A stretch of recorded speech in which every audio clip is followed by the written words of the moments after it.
ఒకటి అసెంబ్లీకి, ఒకటి పార్లమెంటుకు, ఒకటి అసెంబ్లీకి, ఒకటి పార్లమెంటుకు ఫ్యాన్ మీద మీరు నొక్కితే మీరు గత ఎన్నికల్లో బటన్ నొక్కి పెట్టెలో బంధించిన చంద్రముఖి బెడద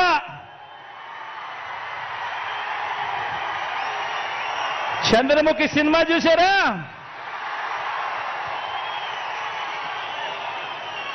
ఒకటి అసెంబ్లీకి, ఒకటి పార్లమెంటుకు ఫ్యాన్ మీద నొక్కితే మీరు గత ఎన్నికల్లో బటన్ నొక్కి పెట్టెలో బంధించిన చంద్రముఖి బెడద ఇక శాశ్వతంగా మీకు ఉండదు. చంద్రగ్రహణాలు ఉండవు. లేదంటే చంద్రముఖి సైకిల్ ఎక్కుతుంది, టీ గ్లాస్ పట్టుకొని పేదల రక్తం తాగేందుకు లకలక అంటూ ఇంటింటికి వచ్చి అబద్ధాలతో మోసాలతో ఒక డ్రాకులా మాదిరిగా మీ తలుపు తడుతుంది.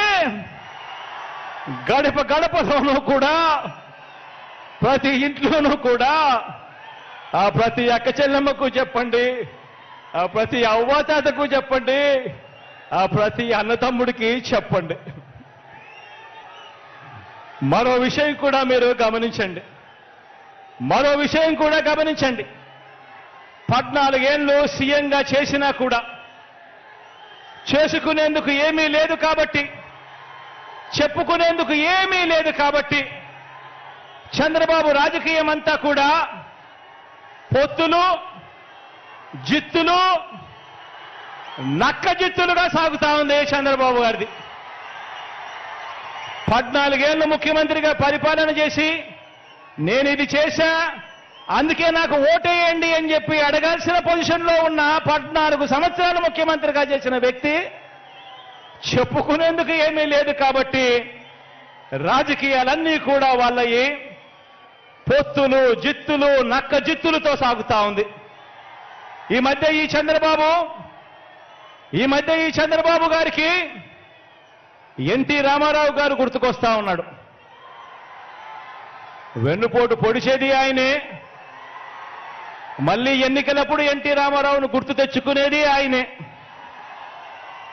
ఈ మధ్యకాలంలో ఆయన అంటా ఉన్నాడు, తెలుగుదేశం పిలుస్తోంది, రా కదలి రా అని చెప్పి అంటా ఉన్నాడు, పిలుస్తా ఉంది. ప్రజల్ని కాదు పార్టీలను పిలుస్తా ఉన్నాడు, దత్తపుత్రుడిని పిలుస్తా ఉన్నాడు. నేనిచ్చే ప్యాకేజీ కోసం రా కదలి రా అని చెప్పి దత్తపుత్రుడిని పిలుస్తా ఉన్నాడు. వదినమ్మను పిలుస్తా ఉన్నాడు. కమలం పార్టీలో చేరి అక్కడ నా మనిషిగా రా కదలి రా అని చెప్పి వాళ్ళ వదినమ్మను పిలుస్తా ఉన్నాడు.